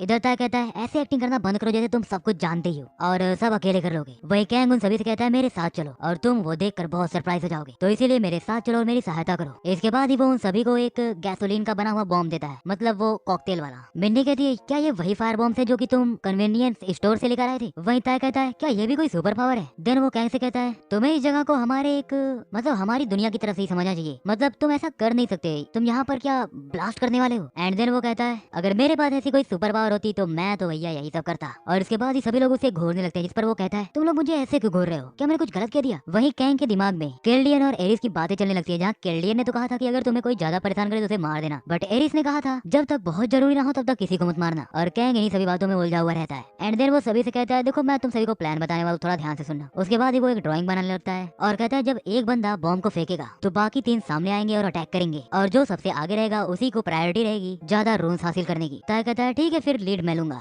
आखिरकार किसी स्ट्रॉन्ग वाले को ही आगे रहना चाहिए जो कि सबको प्रोटेक्ट कर सके। कैंग कहता है, तो कौन कौन फायर बॉम्ब फेंकना चाहता है? जिसे सुनते ही मिन्नी और जिन अपना हाथ उठा लेते और कहते हैं, हम दोनों ये करेंगे। इसके बाद ही वो सभी के सभी आगे बढ़ने लगते हैं, जहाँ जाते हुए जिन अपने मन में कहता है, आखिरकार हम अभी कितना आगे जाने वाले हैं, इस पॉइंट पर आने के बाद तो मैं ये भी नहीं कर सकता कि मैं वापस चला जाऊँ। वैसे तो मैं यहाँ पर सिर्फ इसीलिए आया क्योंकि मैं नहीं चाहता था कि मैं अकेला वहाँ पर छूट जाऊँ, पर क्या ये बाकी लोग सच में इनको इससे कोई फर्क नहीं पड़ रहा? मतलब ये जगह कितनी डरावनी है। वहीं जिन मिन्नी से कुछ बोलने वाला था, बट तभी कैंग कहता है, सब के सब अलर्ट हो जाओ क्योंकि वो सभी आने वाले हैं। इसके बाद ही वो चारों के चारों अलर्ट हो जाते हैं ताकि उन पर किसी अनजानी जगह से हमला ना हो पाए। वहीं कैंग मिन्नी से कहता है, मिन्नी जैसे ही तुम्हें कोई आवाज सुनाई दे तुरंत उस पर वो बोतल फेंक देना। वहीं मिन्नी लाइटर से उस बोतल में आग लगाते हुए गहन में कहती है, चलो अब कमजोर मत बनो, तुम ये कर सकती हो। इसके बाद ही वो उस बोतल को अपने सामने फेंक देती है और तभी हम देखते हैं वहाँ पर एक लैंड मरमेड को, जो कि बेसिकली उस आग में जलने लगती है। मिन्नी कहती है, मैंने उसे आग में जला दिया। वही कैंग कहता है, बाकी हम तीनों अब हमला करेंगे। एंड देन वो सबसे कहता है कि थोड़ा सावधान रहना और ये जो पैरालाइजिंग वेनम थूकते हैं उसे अपने आप को टच मत करने देना। इसके बाद ही कैंग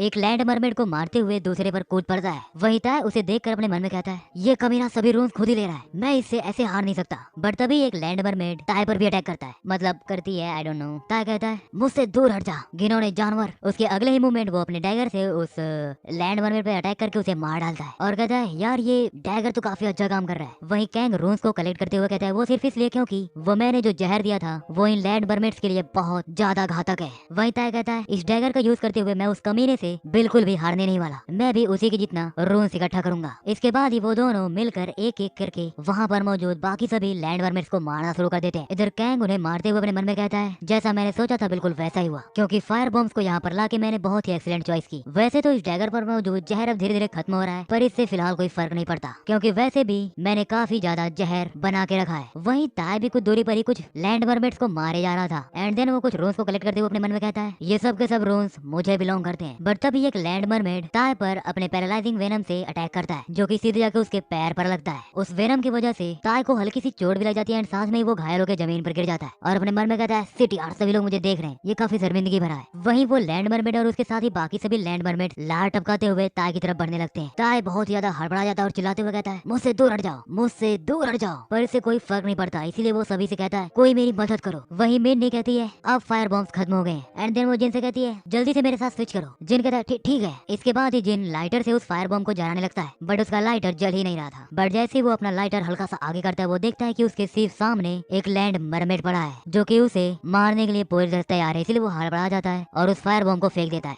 इधर वो फायर बॉम्ब जला हुआ नहीं था, इसलिए वो जब जाके ताय के सामने गिरता है तो वो फूट जाता है, एंड उससे कोई भी आग प्रोड्यूस नहीं होती। ताय कहता है ये कमीना डरपोक कहीं का, मैंने उससे कहा था कि फायर बॉम्ब फेंकने के लिए, ना कि उसे बिना जलाए फेंकने के लिए। इधर वो लैंड मरमेड जिन पर अटैक करता है, बट अगले ही मोमेंट वो बीच में से काटा जाता है, और उसे काटने वाला कोई और नहीं बल्कि था कैंग हांसो। कैंग कहता है ज्यादा घबराओ मत बच्चे, ऐसा प्लान था वैसा ही करो, अगर तुम वैसा करते हो तो कोई भी प्रॉब्लम नहीं होगी। एंड देन वो जिन से कहता है थोड़ा ब्रेक ले लो और जितने भी रूम्स तुम्हें मिले वो कलेक्ट कर लो। इधर जिन को बचाने से पहले कैंग ने ऑलरेडी ताय के सामने वाले मरमेड्स को मार दिया था। वही ताय कहता है जैसा मैंने सोचा था वैसा नहीं हुआ, मैं बच गया, मुझे लगा था कि मैं मर जाऊंगा, पर शायद मेरी उस स्किल की वजह से मैं पहले ही हील हो चुका हूँ। इधर कैंग ताय से कहता है अगर तुम अपने स्टेमिना और बाकी चीजों को इम्प्रूव करोगे तो तुम जल्दी रिकवर हो पाओगे, और हाँ यहाँ पर आके अपने रूम्स ले लो। जैसे ही ताय खड़े होकर अपने रूम्स की तरफ देखता है, वो कहता है बस इतने ही रूम्स, ये कमी ना इन रूम्स को डिवाइड करने में बहुत ही स्ट्रिक्ट है। इसके बाद वो जिन की तरफ देखता है, जो कि इस वक्त कुछ रूम्स को कलेक्ट कर रहा था, जिस देखकर वो अपने मन में कहता है अगर मैं इसके भी रूम्स ले लो तो मुझे नहीं लगता किसी कोई प्रॉब्लम होगी। ताय जिन के पास जाता है और उसे कहता है ये चोय यानी कि तुम्हारी फैमिली का ट्रेडिशन है ना कि तुम में से किसी की भी अंतरात्मा की आवाज नहीं होती। जिन कहता है तुम्हारा क्या मतलब, बट तभी ताय उसका गला पकड़ लेता है और कहता है सांग जिन कमीने, तू एक घटिया से फायर बॉम्ब को भी नहीं फेंक पाया था, क्या तुझे सच में लगा कि मैं ये सब भूल गया? जिन कहता है वो तुम्हारी वजह से। मिन्नी कहती है ताय तुम क्या कर रहे हो, जल्दी उसे छोड़ो, अगर तुम ऐसा ही करते रहे तो वो मारा जाएगा। या सुनते ही ताय जिन को दूरी पर फेंक देता है और कहता है कमीने तू काफी लकी है। एंड देन वो जिन से कहता है देख मेरी बात ध्यान से सुन और इसका सोच समझ के जवाब देना, कुछ समय पहले तक तू जमीन पर एक कीड़े की तरह रेंग रहा था, लगता है अब तू अपनी जगह भूल गया, तो इसीलिए बाकी लोग जो कहते हैं उन्हीं को मान और अपनी पूरी जिंदगी अपने बाप की तरह जीने के लिए तैयार हो जा। इसके बाद वो अपने डैगर्स को उन रूम्स पर फेंकता और कहता है इन सभी रूम्स को मैं अपने पास रख रहा हूँ। बट तभी वहाँ पर आता है कैंग और कहता है वो रूम्स तुम्हारे नहीं है। ताय कहता है तुम इन रूम्स को इस गधे को दे रहे हो, क्या तुम्हें एक बात समझ नहीं आ रही कि अगर तुम इस रूम को इस गधे को दोगे तो ये बिल्कुल उसी तरह होगा जैसे तुम इन रूम्स को एक कचरे में फेंक रहे हो। आखिरकार ये उन रूम्स का करेगा क्या? तुम चाहो तो हम दोनों एक दूसरे में इन रूम्स को बांट सकते हैं, और ऑनेस्टली बात की जाए तो इसके बिना हम आराम से यहाँ पर सर्वाइव कर लेंगे और हमें कोई प्रॉब्लम भी नहीं होगी। मैं सही बोल रहा हूँ ना? या बोलते हुए ताय को काफी गुस्सा आ जाता है। वही कैंग कहता है मैंने पहले ही कहा था कि डिस्ट्रीब्यूशन बिल्कुल बराबर होगा बिना किसी भेदभाव के, और मैंने तुम्हें वो बेसिक रूल भी बताया था, और वो रूल यही था कि जिसका शिकार होगा उसी का वो रून होगा, और तुम्हें ऐसे किसी की जीविका छीननी नहीं चाहिए। ताय कहता है जीविका माय फुट, पर क्योंकि कैंग जिनको बचाने के लिए वहाँ पर पर्दन था इसीलिए ताय जिन को छोड़ देता है और कहता है कहीं तुम्हें इसकी वजह से बाद में पछताना न पड़े। इधर कैंग जिन से कहता है तुम्हारे लिए ये अच्छा होगा कि तुम अपने शेर का ख्याल खुद से रख सको, मतलब तुम अपने उन रूम्स को इतनी आसानी से किसी को लेने नहीं दे सकते। इधर मिन्नी कैंग के पास आकर उससे कहती है हे हांसो, ऐसा तो नहीं कि हम जैसे तुम्हें कोई परेशान कर रहे हैं, क्योंकि इस वक्त जो सिचुएशन है मुझे देखकर लगता है कि इसे देखकर तुम काफी फ्रस्ट्रेटेड हो रहे होगे। कैंग कहता है ना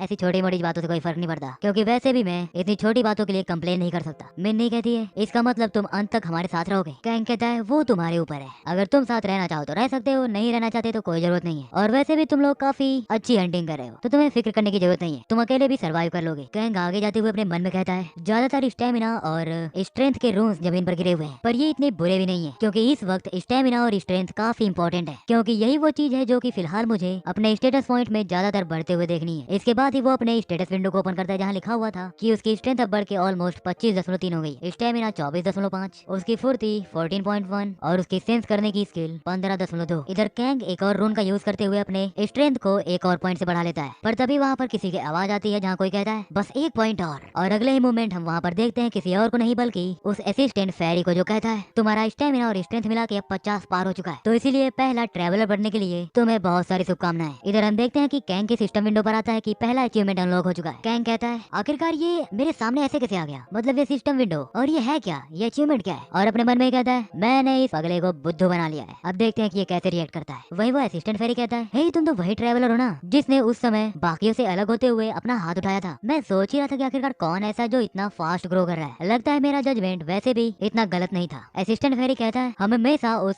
व्यक्ति को पसंद करते हैं जो कि इन सभी में एफर्ट लगाता है। इसके बाद ही वो असिस्टेंट फेरी कैंग के सर पर बैठ जाता है और कहता है क्योंकि तुम एक बहुत ही एक्टिव ट्रैवलर हो इसलिए मैं तुम्हें एक छोटा सा गिफ्ट देना चाहता हूँ। इधर मिन्नी कैंग को आवाज देती है जहाँ वो असिस्टेंट फेरी कहता है तुम जरूर उत्सुक होगी ये जानने के लिए कि आखिरकार वो छोटा सा गिफ्ट है क्या। इधर कैंग कहता है हाँ बोलो क्या बोल रही हो तुम। इधर मिन्नी डरते हुए उस असिस्टेंट फेरी से कहती है ये काफी अनफेयर है, मतलब स्टार्ट करते हुए हम सभी के स्टेटस काफी अलग अलग थे। वो असिस्टेंट फेरी कहता है तुम्हें इतनी डरने की कोई जरूरत नहीं है क्योंकि जब तुम एक बार स्टार्ट कर दोगी तो हम तुम्हें हाथ भी नहीं लगा सकते। एंड देन वो मिन्नी के पास जाता और कहता है हम तुम्हें ऐसे ही नहीं मार देंगे बल्कि इसलिए क्योंकि हम तुम्हें पसंद नहीं करते। एंड देन वो उसके कान में जाके कहता है पर इसमें कुछ एक्सेप्शंस भी हैं और उस एक्सेप्शन में से एक तुम भी बन सकती हो। और तभी वो हंसते हुए कहता है ऑफ कोर्स मैं मजाक कर रहा हूँ। एंड देन वो मिन्नी से कहता है अच्छा तुम अभी क्या बोल रही थी अनफेयर है, जरा एक बार फिर से बोलना। कम ऑन तुम्हें तो ये पता ही होना चाहिए कि जिंदगी हमेशा अनफेयर ही होती है। असिस्टेंट फेरी कैंग के पास आता और कहता है इन बकवास की बातों में ये तो मैं भूल गया कि मुझे तुम्हें एक गिफ्ट देना था, तो अब समय है तुम्हें एक गिफ्ट देने का। कैंग अपने मन में कहता है मैं पहले से जानता हूँ कि मुझे क्या गिफ्ट मिलने वाला है। इधर वो असिस्टेंट फेरी कहता है क्योंकि तुमने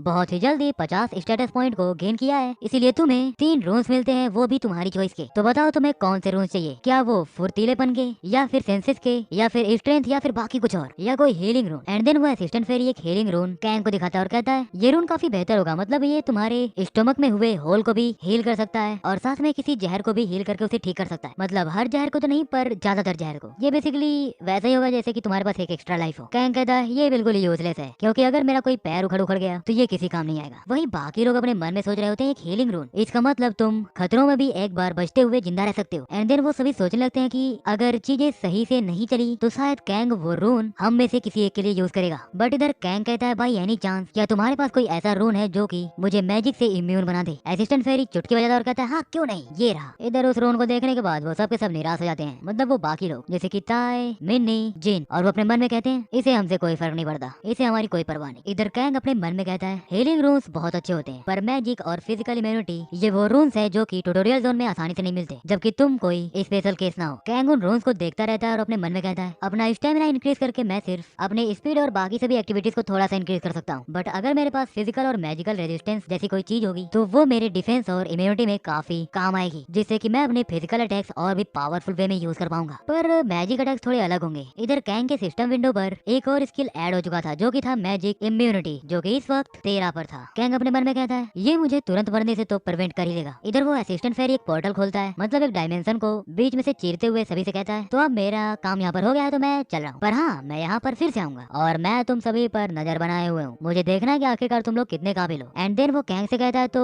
तुम फ्यूचर में थोड़ा और अच्छा करना मेरे handsome Opa. And in reality सच में मुझे नहीं पता कि ये ओपा क्या होता है। और उससे भी हैरान करने वाली बात तो ये है कि ये असिस्टेंट फेरी एक लड़की है और मैं तब से इसे एक लड़का बनाए बैठा हूँ और जितना मैं हैरान हूँ उतना ही बाकी सभी भी हैरान है क्योंकि ताई, मिन्नी और जिन इन सभी को भी लग रहा था कि ये असिस्टेंट फेरी एक लड़का है, इसलिए वो सभी चिल्लाते हुए कहते हैं ये एक लड़की थी। इधर कैंग उनसे कहता है चलो आगे चलते हैं, पर इसमें कोई कुछ करता नहीं, इसलिए कैंग कहता है आखिरकार तुम ये कैसे एक्सप्रेशन दे रहे हो। मिन्नी कहती है नहीं कुछ नहीं। इसके बाद ही वो सभी तीसरे फ्लोर पर आ जाते हैं जहाँ अगेन उनका सामना लैंड मर्मेड से होता है, बट वो सभी बहुत ही आसानी से उनसे निपट लेते हैं। इधर कैंग अगेन एक डैगर से उन लैंड मर्मेड्स के चेस्ट को चीरते हुए कुछ निकालने लगता है, जिसे देखते हुए मिन्नी कहती है ये जरूर फिर से कुछ और बना रहा है, शायद इस बार भी ये पॉइजन बनाने वाला है। बट अगले ही मोमेंट वो थोड़ा ध्यान से कैंग को देखने लगती है जहाँ कैंग एक लैंड मर्मेड के काइंड ऑफ चेस्ट को फाड़ देता है। उसे देखते हुए मिन्नी अपने मन में कहती है कैंग की मूवमेंट तो बिल्कुल पहले जैसी ही है। एंड देन वो कैंग से कहती है तुम्हारी स्पीड तो बिल्कुल पहले जैसे ही है जबकि तुम्हें ढेर सारे रूल्स भी मिले। कैंग अपने मन में कहता है मिन्नी की आंखें काफी तेज है। एंड देन वो कहता है ये देखो मेरे हाथ पर, ये इसकी वजह से। मिन्नी कहती है अब ये क्या है। कैंग कहता है तुम देखो रूल्स को ऐसे भी कलेक्ट कर सकते हो, तुम्हें बस रूल्स को अपने हाथ में पकड़ना है और सोचना है इन्हें कलेक्ट करने के बारे में, उसके बाद ही ये ऐसे तुम्हारे हाथ पर आ जाएंगे। मिन्नी पूछती है कमाल है ये तुम्हें कैसे पता चला। और कैंग हमेशा की तरह एक ही जवाब चिपका देता है और कहता है वो मेरी सुपर पावर है ना। मिन्नी कहती है क्या मैं भी एक बार ट्राई करूँ। कैंग कहता है यहाँ पर मेरी कॉपी करने का तुम्हें कोई फायदा नहीं होगा। मिन्नी कहती है पर क्यों। कैंग कहता है वो इसलिए क्योंकि ऐसा करने के बाद तुम बहुत ही धीरे हंटिंग करने लगोगी और